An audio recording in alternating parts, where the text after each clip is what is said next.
Oh shit, we got another giveaway for you guys. This time, our newest sponsor, SpicesPros.com, has provided us with not just one, but two copies of Madden 18. So here is how you enter. First, make sure to subscribe to the channel at crossbonesmma.com. Make sure to like this video and leave a comment in the comment section below. Also, don't forget to share this video with your friends, that way they can get on the action as well. Now on August 25th, we will announce the two winners of the giveaway on a special live edition of Keyboard Warriors, where we're going to break down and talk about and go through all the storylines of Mayweather versus McGregor the night before the fight. If you're one of the winners, we will contact you on Twitter through DM, so make sure in that comment section you leave your Twitter handle just in case you're one of the winners. A huge thank you to our listeners, our viewers, our followers, and our friends, and thank you so very much for supporting crossbonesmma.com.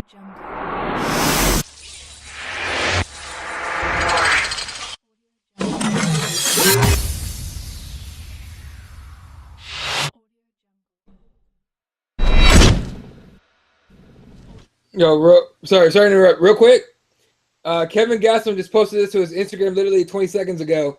He says it's official, taking on Anderson Silva November 25th in Mercedes-Benz Arena. Is that New Orleans? No, it's not. Is that Japan?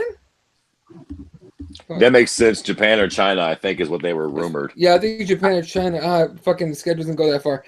Regardless, it's according to Kelvin Gastelum, Anderson Silva's Kelvin Gastelum is official now. Your reaction, Fred? Meh. I mean, Kelvin's coming off that loss to Chris Weidman at this point. I mean, Anderson's almost in that weird Michael Jordan playing baseball phase of his career, to where I'm still nervous that he could kind of lose this fight. I don't love it, to be honest with you. For me, with Anderson at this point, I kind of feel like, what are we doing? Is Anderson still trying to make a run at the title? Yeah. Is that what's going on here? I mean, okay, well then I guess, if he still wants another shot at the title, then I guess this is an okay fight. It's a fight to get him on track. One more after this one, and potentially he could fight for the belt.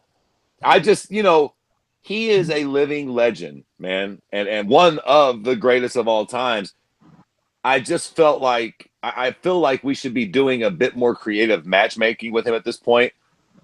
Let's give him some fights to. I don't know. Are either one of you cocksuckers that excited for this fight?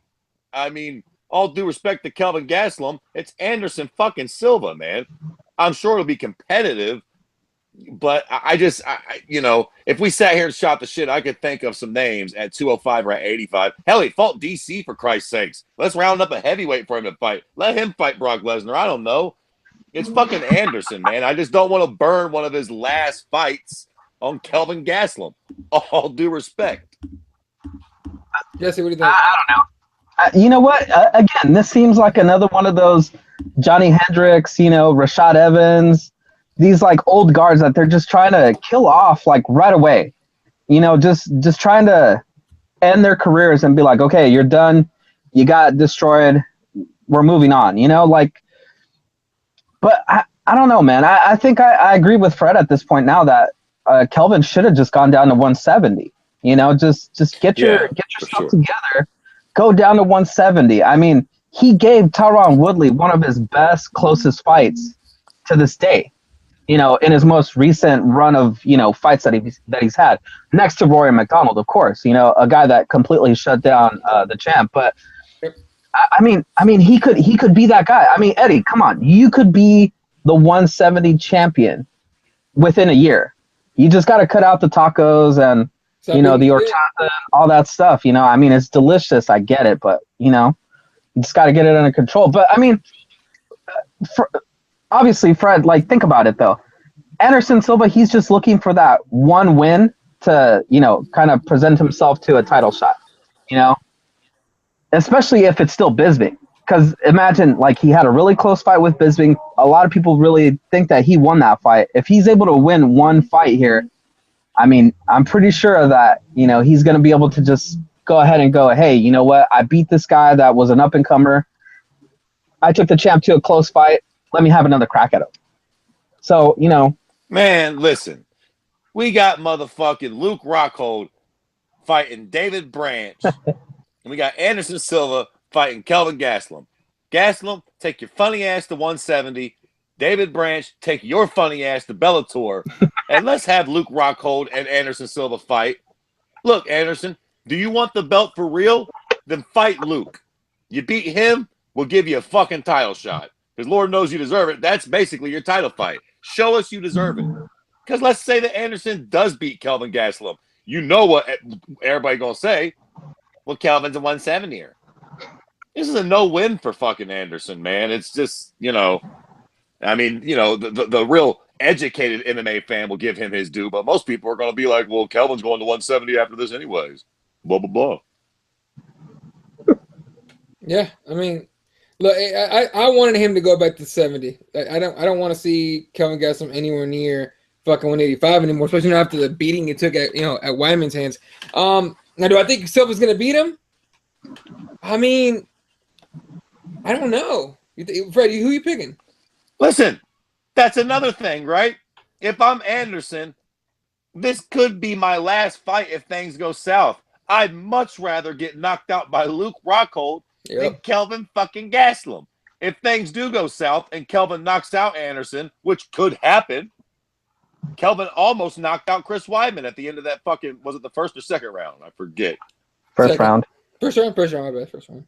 Yeah, he fucking dropped him. 6 more seconds and fucking Weidman's dead.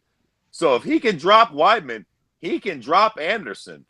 Listen, if I got to pick a winner for this fight, I pick Anderson. I think that he's a better fighter. He's crafty as fuck. He is still a great striker. But he's getting old. He has had a tendency to get hit lately. Could I see Kelvin knocking him out? Yeah. And do I think that would be a fucking shit stain on the end of Anderson's career?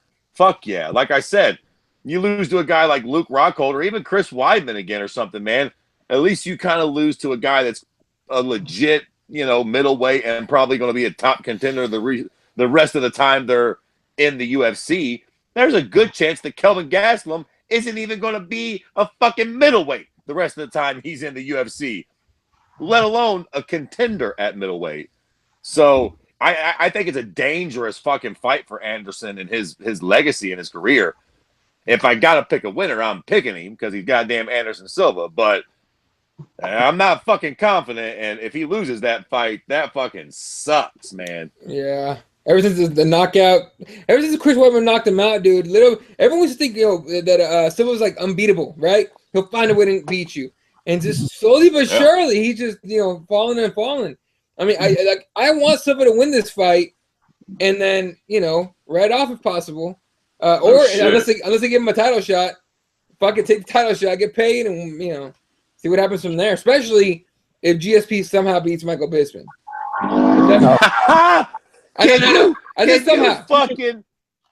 Can you fucking imagine? Yeah. 2018, Anderson Silva is fighting George St. Pierre for the middleweight fucking title.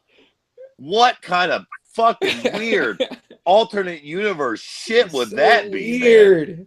MMA will officially be the weirdest sport on earth if that actually happens. Which, quite frankly, listen, at this point, it'll either be Robert Whittaker, Bisping, or fucking GSP. So either way, it'll be a fucking bit of a strange champion at that point. Yep. What though? What up? These guys are pretty close in proximity where they train, Anderson Silva and Kelvin, right? Like I think Blackhouse and Cordero's place isn't too far from each other, if I remember correctly. Very true. I'll tell you what. Fucking Kelvin's getting fucking sent down to Mexico somewhere, Jack. Them Brazilians ain't nothing nice when it comes to their own. Rafael Cordero's going to be like, you got to go, my dude. Later. Real quick on the YouTube comments, DQ saying, we're talking about Bisping, because they were talking about Michael Bisping and Whittaker. It's like, we're talking about Bisping while they're talking about Silva. So shows how interested we are in the Silva fight, which is true. And then the Silva versus Pierre finally. Look, again, 2018, imagine that shit. God damn it. It'd be so weird to see. And as George as the middleweight champion, that would be fucking insanity, hypothetically. Dude, just a few years ago, you would have never said that was possible. I mean, in 2018, GSP will be the champion, and he'll fight Anderson Silva. We'd be like, get the fuck out of here with the bullshit. Yeah. Yeah, and Anderson will be the underdog. Yeah, exactly. I want to see what the betting is on, or what the favorite or the odds are on this fight with Gastelum. I wouldn't be surprised if Gastelum was somehow like the slight favorite. I would not be surprised.